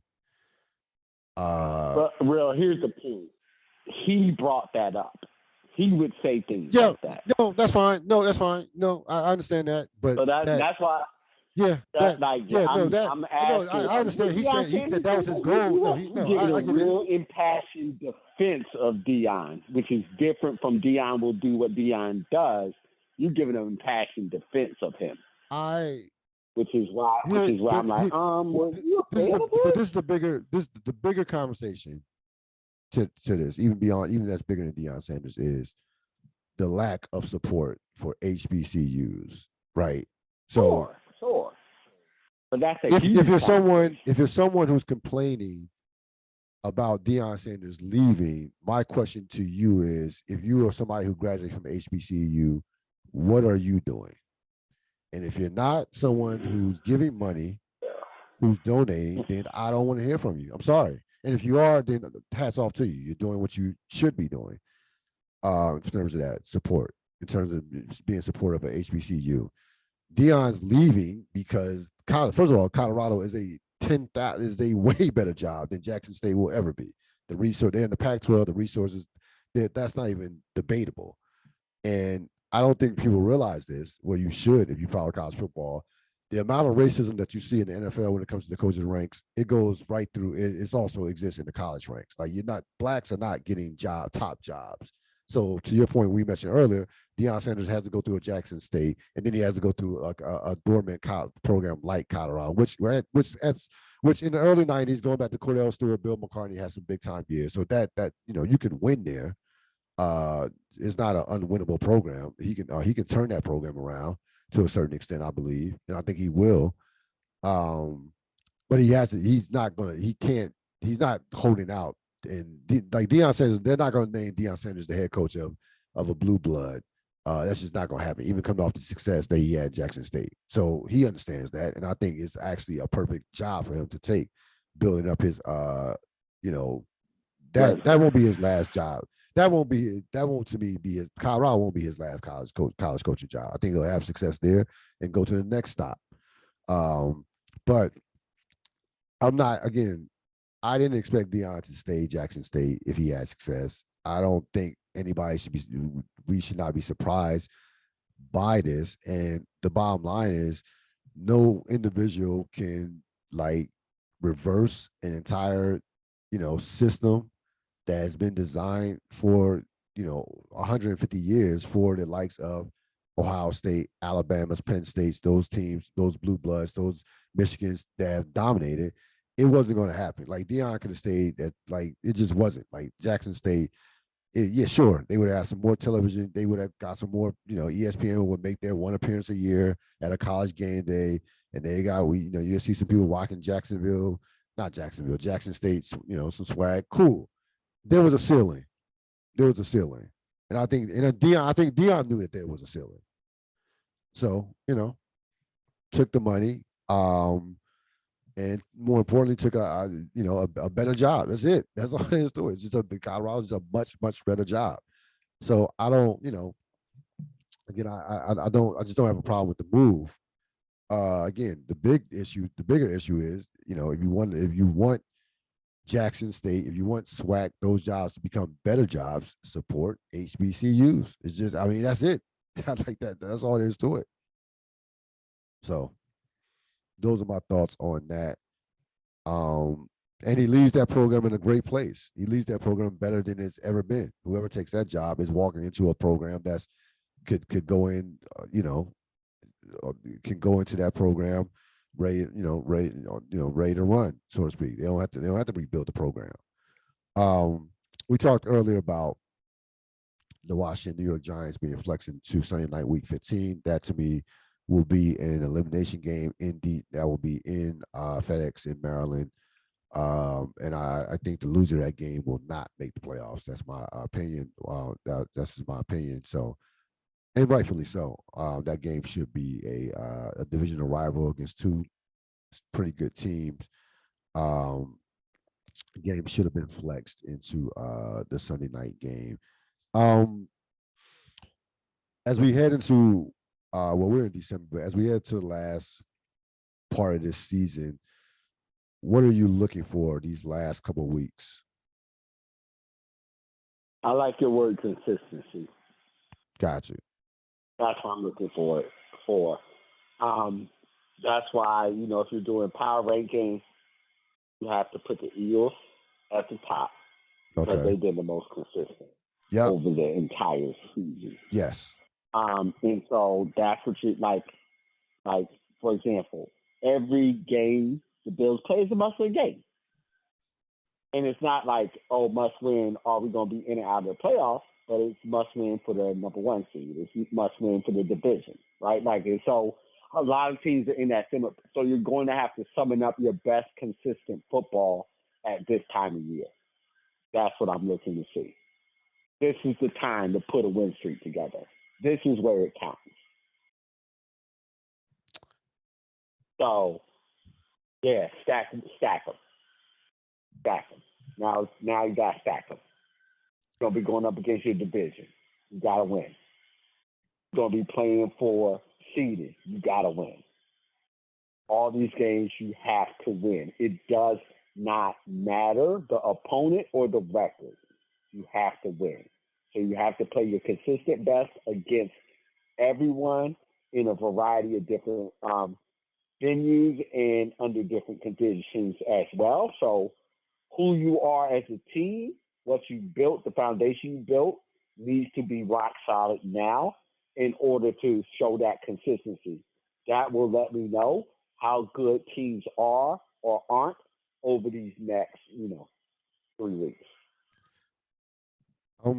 I'm looking forward to these. Is there anybody else ready to leap into that Super Bowl conversation? Right. Is the question. Right. So right now, Philly, Dallas, Cincinnati, Kansas City, Cincinnati, Buffalo. Yep. Think those are the five. That's probably the five. Yep. With Miami just kind of like hanging around. We're just waiting to see. Yep. I'm looking forward to these divisional battles. Like I said, I think that Cincinnati, Baltimore, when they play, will decide that division. I think that somehow, I know they're 2 games behind, but that somehow that Dallas-Philadelphia game is going to decide that division. I really do. Now that San Francisco is hurt with the quarterback, Seattle, got a much-needed win against LA. That game probably will decide that division.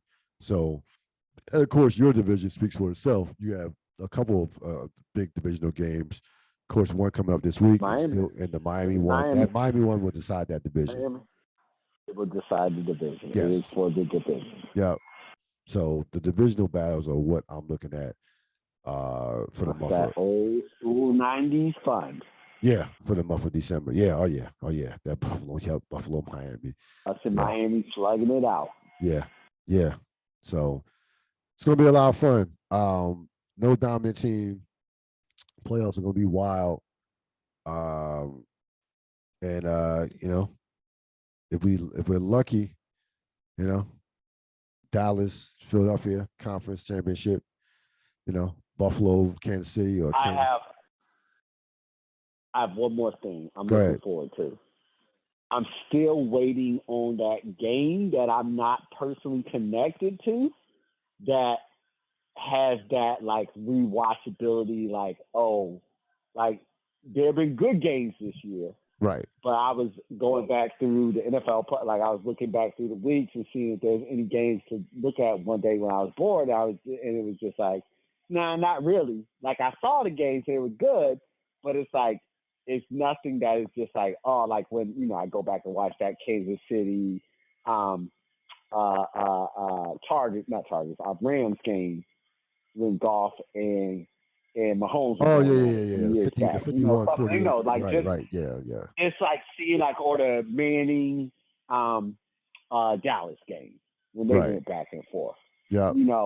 Just I'm looking forward to see if there's still that game.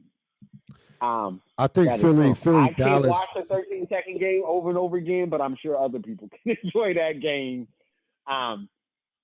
More than one time who are not Bills or Kansas City fans just because the game was so good.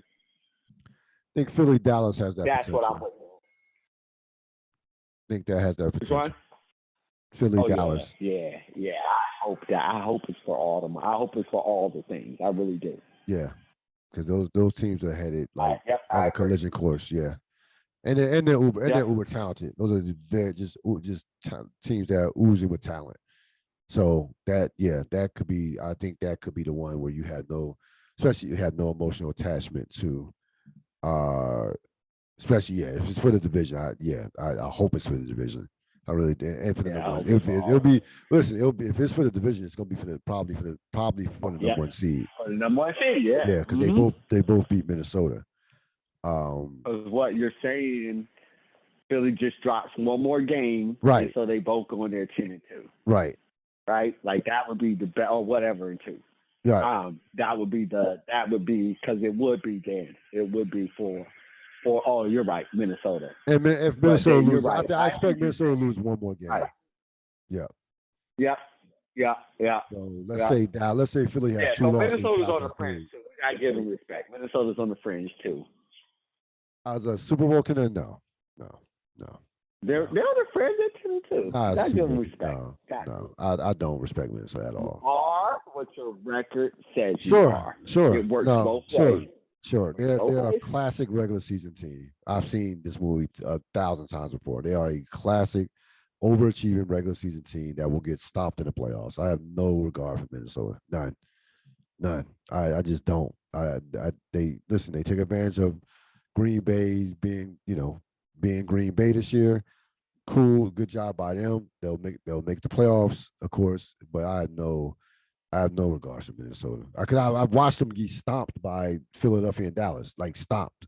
So if they play those 2 teams close, then I'm like, okay, maybe they could do something. But no, they got destroyed by both of those teams. So Minnesota is not. No, I have no respect. I'm sorry, Minnesota fans. I mean, you're 10-2, but you're a soft 10-2. That's it. Is what it is. You are what your record says. You are. Yeah. I mean, you are. You can say that. That sounds good. At a certain point in time, it's just really hard to argue against success. They're 10-2. I mean, I'm projecting. They've won 10 games, lost 2 games. Right. I'm projecting the playoffs. Right. I'm looking at the playoffs. They've been great. They've been excellent in the regular season. They have. I even say they haven't. I'm not even saying they've been great. Like their point differential is like they barely above. Like I look at stuff like the point differential. They're not. No. They're doing it. They're not. They're not the real thing. They're not. They're like paper champs. They're not the real thing. at all. I'm not fooled by that record at all. Good team, good solid team, good team. So no, they're good. I mean, they have a good year. They have an excellent year, but they're Yeah. not. I don't look at them. They're not real to me. I'm just not. I'm sorry. They're not. I'm Mm, not on the Minnesota. Yeah, nah, not on that bandwagon. Just not. So we'll see. Five teams that can win the Super Bowl to me. Again, divisional battles, consistency. Those would be things that we're looking forward to in December as themes. As we look ahead. see, to the Go ahead. point, this would be a perfect time where if Minnesota could enter that conversation, right? Like if they went on a really good stretch, put it all together, and won out these games, then a team like that can enter the conversation. I wouldn't The believe in Dolphins Minnesota can if they were enter the 15-2. conversation. I wouldn't believe Minnesota. No, if they were 15. I get you hate Minnesota, but now I'm getting off of your hate. What I'm saying is, this is the time where a team who is on the fringe can enter the can make a conversation, run. like the Yes, Bengals absolutely, enter the absolutely, conversation by stacking and being Yeah, that consistent Miami team can that enter was that conversation. Yep, Miami can enter that conversation. There's not that many teams that can enter that conversation. So you got Miami and Minnesota. Those are the Miami, two. Minnesota. Yeah, those would be the two teams. That's it. The They're rest next up to see if they're real or not. yes, yep, those yes. That's a yes, yep. And so out of all the contenders, I mean, and Baltimore has a chance to enter that conversation if they were to stack some wins. Too. I gotta be fair, and I don't believe in them, but I'm about to say, I feel like about Baltimore, how you feel about okay, no, Minnesota. that's fine, and then you absolutely have all the There's reasons to feel that way. literally nothing. I have makes me feel. I have no faith in Baltimore. You already know we neither one of us has any faith in Baltimore whatsoever. I probably have the same amount as Minnesota. I probably had the same as Minnesota. But they probably they're in the same boat as me. But they do have a chance to stack wins and to stack some wins to be where if they go on a nice streak here, you can be like, all right, maybe Lamar and Harbaugh. But no, I have no faith in Minnesota. Not no faith in Baltimore or Minnesota for that matter. Are you buying Detroit improvement? Before I let you go. No. Okay. No. Yep. Because I don't buy Dan Campbell. I don't either. At all. I don't. No, I don't. I don't either. Or Jared Goff. Or Goff. So if you don't have a coach or a quarterback, it's pretty hard to buy. Yeah. I just think they just taking advantage of a bad division, and had a nice couple of decent wins, or not decent wins, but just I'm not buying it. Detroit. Conversely, though, give me Detroit over Denver any day. In terms of the watchability, yeah. Just give me in terms of watchability, yes. Yeah, they are entertaining. Yes, they are entertaining. At the very least. Yes, they are entertaining. They play some entertaining. Even when they lose, get spanked, they play some entertaining and high scoring games. Yes, I don't know. I don't know what that is in Denver. I don't. They don't know what that is. They don't know. I don't want to watch it anymore. I don't want to subject myself to that. I did not like it. I did not. All right, Mr. Sapp, we will see you next time. Enjoy the rest of your week. All right, sir. All right. Good luck this week. Yep. That's going to wrap it up for this latest edition of the Ril Dil podcast. I will see you next time. Take it easy. Of course, this podcast will be up tomorrow. Anywhere you get your get podcasts at. Of course, you always can go subscribe to my YouTube channel right here. Have a great rest of your evening. So long.